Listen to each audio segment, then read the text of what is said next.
আসসালামু আলাইকুম। হুমায়রা রান্না রেসিপি থেকে সবাইকে আন্তরিক অভিনন্দন জানিয়ে আজকে খুব সহজ, ভীষণ সুস্বাদু হাড়িভাঙ্গা মিষ্টি রেসিপি আপনাদের সাথে শেয়ার করব। চলুন দেখে নেওয়া যাক। আমি এখানে 3 কেজি দুধের ছানা তৈরি করে নিয়েছি। আমার ছানাটা এমনিতেই অনেকটা সফট হয়েছে, আর এভাবেই করে মথে নিচ্ছি।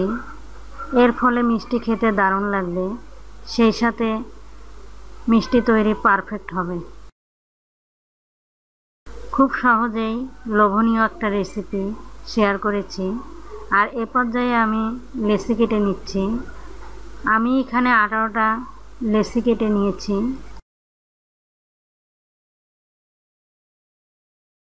আমি এভাবেই করে মিষ্টির শেপ দিয়ে নিচ্ছি। মাঝখানটা একটু উঁচু হবে আর 2 সাইড চিকন হবে। এভাবেই করে সাবধানে খুব সুন্দর করে মিষ্টিগুলোর শেপ দিয়ে নিলাম। আর আমি সবগুলো এভাবেই করে তৈরি করে নিলাম। মোট 18টি মিষ্টি হয়েছে।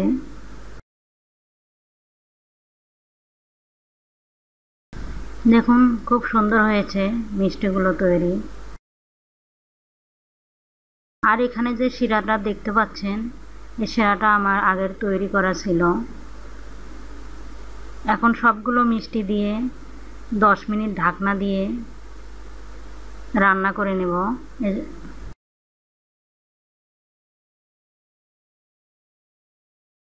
আর ক্যারামেল তৈরি করব, এজন্য একটি বাটিতে অল্প কিছু পানি দিয়ে 1 কাপ পরিমাণ চিনি দিয়ে দিচ্ছি।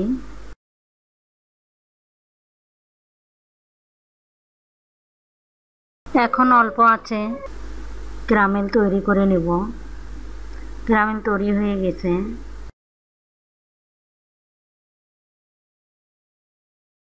দশ মিনিট পর ফিরে এসে মিষ্টিতে ক্যারামেলগুলো দিয়ে দিচ্ছি। গরম অবস্থায় দিতে হবে। এখন ঢাকনা দিয়ে আরও 20 মিনিট রান্না করে নেব। 20 মিনিট পর ফিরে এলাম। দেখুন কালারটা অনেক সুন্দর হয়েছে। আর রেখে দেব সারা রাতের জন্য। আবার খিরসা তৈরি করার জন্য ক্যারামেল তৈরি করব। এজন্য একটি বাটিতে অল্প কিছু পানি দিয়ে 1 কাপ চিনি দিয়েছি।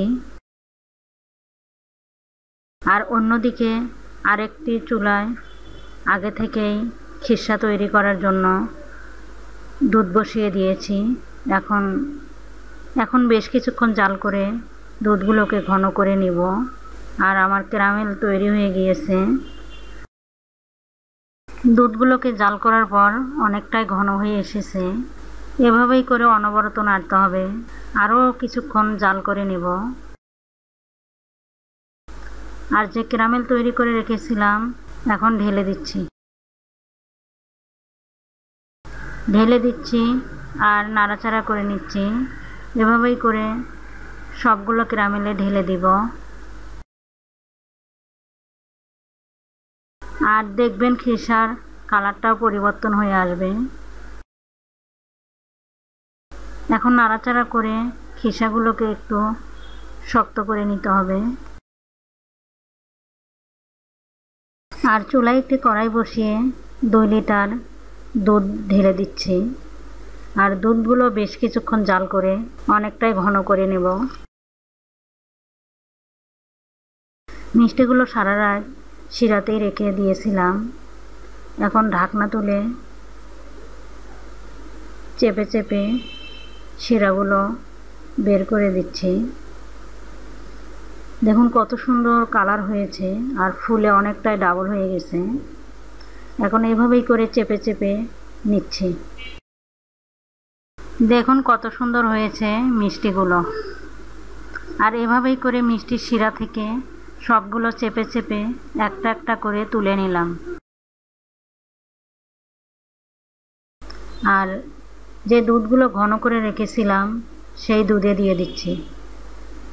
দিয়ে আবারও 20 মিনিট রান্না করে নেব। আর রেখে দেব সারা রাতের জন্য। মিষ্টিগুলো সারা রাত দুধে ডুবিয়ে রেখেছিলাম। এর ফলে দেখুন মিষ্টিগুলো কতটা সুন্দরভাবে ফুলে গেছে। এখন একটি ছুরির সাহায্যে কেটে নিচ্ছি আর এভাবেই করে খিরসাগুলো দিয়ে দিচ্ছি।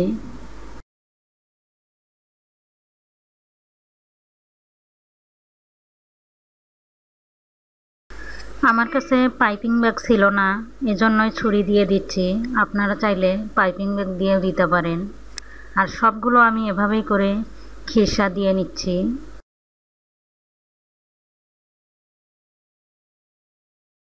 এভাবেই করে আমি হাড়িভাঙ্গা মিষ্টি খুব সহজেই তৈরি করে নিলাম। আপনারা চাইলে খুব সহজেই এভাবে করে তৈরি করে নিতে পারেন। সেক্ষেত্রে আমার এই রেসিপিটা ফলো করতে পারেন। একবার এভাবে খেয়ে দেখুন, দারুণ লাগবে। না খেলে বুঝবেন না কতটা সুস্বাদু হয়েছে।